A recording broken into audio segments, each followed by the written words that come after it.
విశాఖ జిల్లాలో మధురవాడలో దారుణం చోటు చేసుకుంది.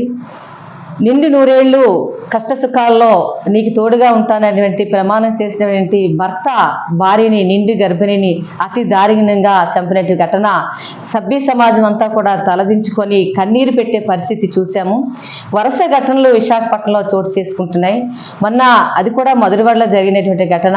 ప్రేమించలేదని, పెళ్లికి ఒప్పుకోలేదనేటువంటి కారణంతో పట్టపగలే ఇంటికి వెళ్ళి కత్తితో దాడి చేసినప్పుడు తల్లి అడ్డుకునేటువంటి సమయంలో తల్లి గాయపడి అక్కడికక్కడే మరణించడం జరిగింది. అలాగనే చిన్న పిల్లలు పెద్దవాళ్ళని తేడా లేకుండా విశాఖ జిల్లా ప్రశాంతంగా ఉన్నటువంటి విశాఖ జిల్లాని ఈరోజు ఒక అడ్డాగా తయారవుతున్నటువంటి ఈ నేపథ్యంలో ఈ ఘటన అందరినీ కూడా కలిసివేసింది. 2 సంవత్సరాల క్రితం 2022లో 22లో పెళ్లి చేసుకున్నటువంటి వ్యక్తి, వాళ్ళు అడ్రోడ్లో ఉన్నది అమ్మాయి అనూష. తను దువ్వాడ ప్రాంతానికి చెందినటువంటి జ్ఞానేశ్వరం అనమాట. పెళ్లి చేసుకున్నాడు. పెళ్లి చేసుకొని కొన్నాళ్ళు బాగానే కాపురం చేశారు. చేసిన తర్వాత ఆయన నాకు క్యాన్సర్ ఉంది, నేను చనిపోతాను, కాబట్టి మన ఇద్దరం కలిసి జీవించలేము, నీ బ్రతుకు నువ్వు బ్రతుకని చెప్పడం జరిగింది. ఆ అమ్మాయి ఏమన్నదంట, చావైనా రేవైనా నీతోనే ఉంటాను, కలిసే జీవిద్దాము, నేను ఇష్టపడే కదా పెళ్లి చేసుకుని అని చెప్పడం. అంటే ఇదంతా అమ్మాయి పేరెంట్స్ వాళ్ళతో మాట్లాడినప్పుడు వాళ్ళ అమ్మమ్మ గారు కానివ్వండి, వాళ్ళ చెల్లి వీళ్ళంతా మాట్లాడేటువంటి సందర్భాలు అనమాట చెప్పడం జరిగింది.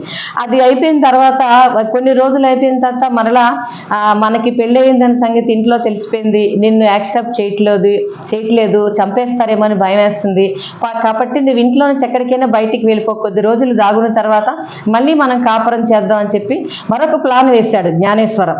అమ్మాయి అందుకు కూడా అంగీకరించలేదు. ఏ రోజైనా తెలియాల్సిందే కాబట్టి మన ఇద్దరం కలిసి దాన్ని ఫేస్ చేద్దాం అని చెప్పడం జరిగిందంటే వాళ్ళ అమ్మమ్మ గారు నిన్న కేజీహెచ్ మార్చుడి దగ్గర చెప్తూ బోరున వెలిపించారనమాట. అంటే ఒక ప్లాన్ ప్రకారమే ప్రేమ ముసుగుతో శరీర అవసరాలు, కామవాంఛ తీర్చుకోవడం కోసం పెళ్ళని ముసుగు వేసి పెళ్లి చేసుకొని వదిలించుకోవాలని చెప్పి జ్ఞానేశ్వర చూశాడు. ఆ అమ్మాయి వదలడానికి ఇష్టం లేక నిజమే ఇదంతా ప్రేమ అనుకుని నమ్మి ఈరోజు 2 ప్రాణాలు బలయ్యే పరిస్థితి వచ్చింది, మనం చూస్తూ ఉన్నాం.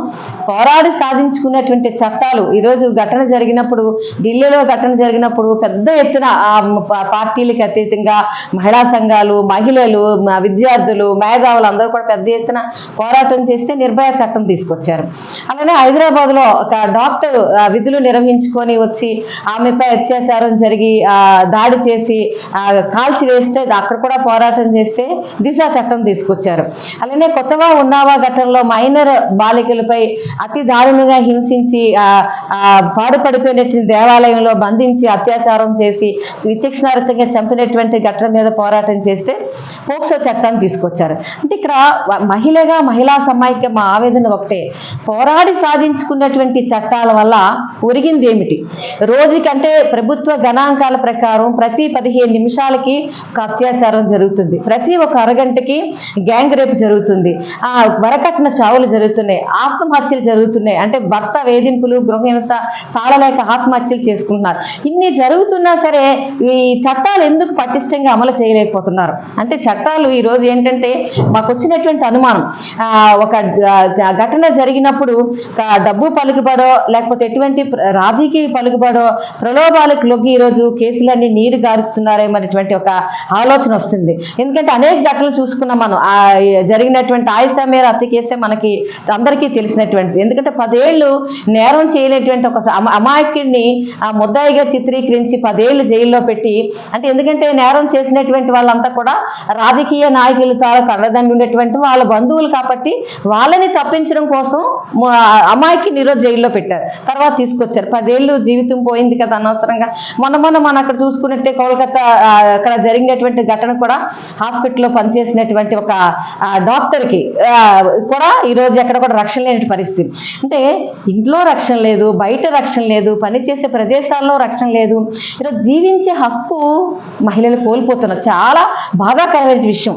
అంటే నిండు 100 ఏళ్ళు ఎన్నో బాధలు పడి 9 నెలలు తల్లి అనేక రకమైనటువంటి ఇబ్బందులు వచ్చుకొని పురిటి నొప్పులు పడి ఈ ప్రపంచానికి పరిచయం చేస్తే ఆడవాళ్ళు ఆడదనేటువంటి ఒకే ఒక కారణంతో సెక్స్ పరికరంగా చిత్రీకరిస్తూ ఆట బొమ్మగా అంగడి సరుగ్గా చూపిస్తూ వాళ్ళ విలాసవంతమైనటువంటి జీవితాలకి బలిస్తూ ఆడవాళ్ళని చిత్రం చేస్తున్నారు. 3 ఏళ్ల పిల్లని వదలట్లేదే, 80 ఏళ్ల ముదిసల్ని వదలట్లేదే, ఎన్ని చోట్లని మహిళలు పరిగెడతారు, ఎన్ని ఆక్రందులు ఇవి. అసలు నిజంగా ఈ ప్రభుత్వాలకి చెవులుండి వినపడట్లేదా, కళ్ళుండి కనిపించట్లేదని ఆవేదన వ్యక్తం చేయవలసిన పరిస్థితి అయితే మనకు కనిపిస్తోంది. ఇదేదో ఘటన జరిగినప్పుడే కాకుండా దీని కూలంక అసలు పూర్తిగా దాని మూలాల్లోకి వెళ్ళండి. ఈ రోజు ఇక్కడ జరిగినటువంటి ఘటన చాలా అమానుషమైనటువంటి ఘటన. నిన్న ఆదివారం ఆ అమ్మాయికి హాస్పిటల్లో జాయిన్ చేయాలి. వచ్చినట్లు హాస్పిటల్లో జాయిన్ అయినట్టయితే 12 బిడ్డతో బయటకు వచ్చేది. ఆడపిల్లని కూడా నిన్న పోస్ట్ మార్టం చేసినాడు చూపించారు. ఎంత బాగుందో, ఆరోగ్యకరమైన బిడ్డను చంపారు. కాబట్టి నేను ఒకటే అంటే మీడియా మిత్రుల ద్వారా ఇటు కేసు పోలీసు వాళ్ళకి కానివ్వండి, ప్రభుత్వాలకు కానివ్వండి, ఉన్నటువంటి ఎవరైతే బారో చేసిన లాయర్స్ వీళ్ళందరికీ ఒక విజ్ఞప్తి ఏం చేయదలుచుకున్నంటే ఇటువంటి నరరూప రాక్షసులు కనీసం ఎవరు కూడా బెయిల్ కోసం కానివ్వండి, వాళ్ళ కేసు వాదించడానికి కూడా రాకూడదు. అట్లాగే కఠినమైన శిక్షలు అంటున్నాం. అసలు ఎక్కడ ఉన్నాయి కఠినమైన శిక్షలు?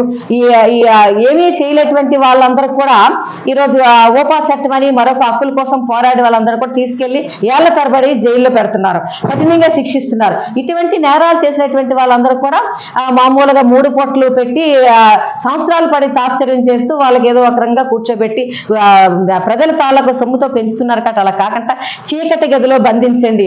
వాడు ఏమి చేసినా సరే భోజనం కానివ్వండి, వంట, మిగతా కార్యక్రమం అన్నిటి కూడా ఆ చీకటి గదిలో ఉండి వెలుతురు అనేది కూడా చూడకుండా తన కోసం ఇంకొక మనిషి కూడా మాట్లాడడానికి లేనటువంటి చిత్రహింసకు గురై చావలేక బతకలేక నానా యాతన పడేటట్టు అటువంటి శిక్ష పడినప్పుడే ఇటువంటి ఘటనలు పునరావృతం కాకుండా ఉంటాయని చెప్పేసి తెలియజేస్తున్నాను.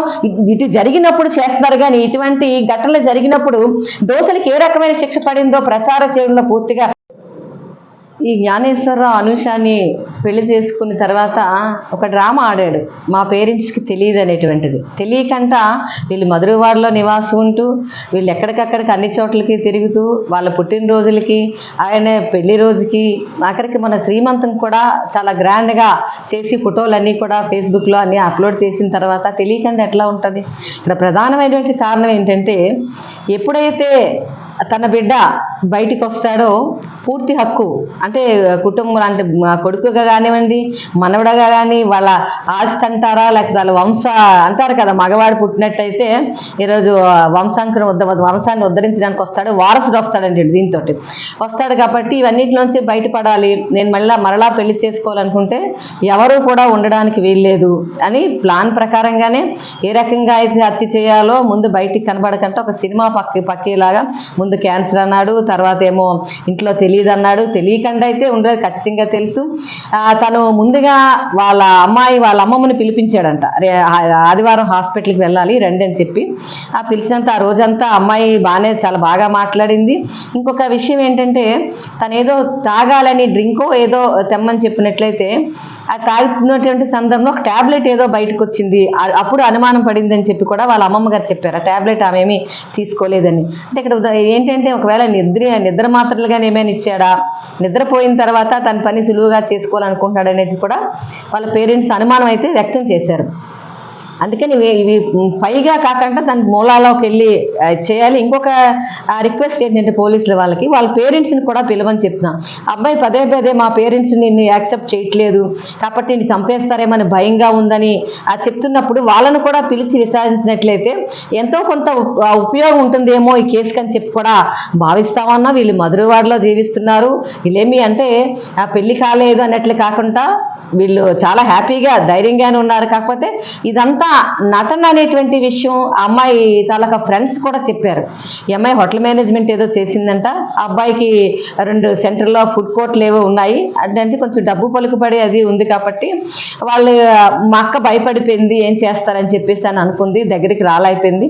మేము కూడా పిలవడం జరిగింది, ఇలా కన్సీవ్ అయ్యేవా కదా ఇంటికి వచ్చి కొన్ని రోజులు ఉండంటే లేదు వెళ్ళిపోతాను జ్ఞానేశ్వరం ఒక్కడ కదా అని చెప్పి చెప్పడం జరిగింది అని చెప్పి చెప్తున్నాం. అంటే ఇవన్నీ ఏంటంటే చాలా తెలివిగా ప్రేమ నటిస్తూ ఎలాగైనా వదిలించుకోవాలి, ఇంకొక బిడ్డ భూమి మీదకి వచ్చినట్లయితే పూర్తి హక్కు భార్యకి వస్తుంది, ఆ కుటుంబం పైన కానీ లేకపోతే వాళ్ళ అత్తగారి పైన పూర్తి ఇది వస్తుంది అనేటువంటి ఒక దీనితో హత్య చేసినటువంటిది అనేది చాలా స్పష్టంగా మనకు అర్థమవుతా ఉంది.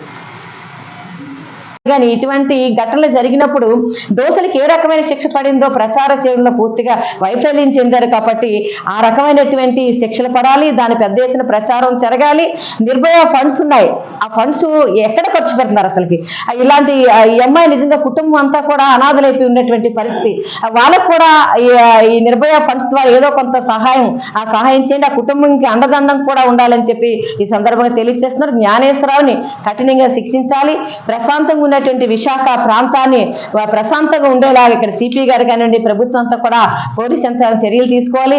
ఎఫ్ఐఆర్ ఫైల్ చేసిన దగ్గర నుంచి ఛార్జ్ షీట్ వేసినంత వరకు కూడా పూర్తి బాధ్యత పోలీసు వాళ్ళది. కాబట్టి పూర్తిగా వాళ్ళు చిత్తశుద్ధితో పనిచేయాలని చెప్పేసి ఒక మహిళగా నా ఆవేదన వ్యక్తం చేస్తా ఉన్నాను.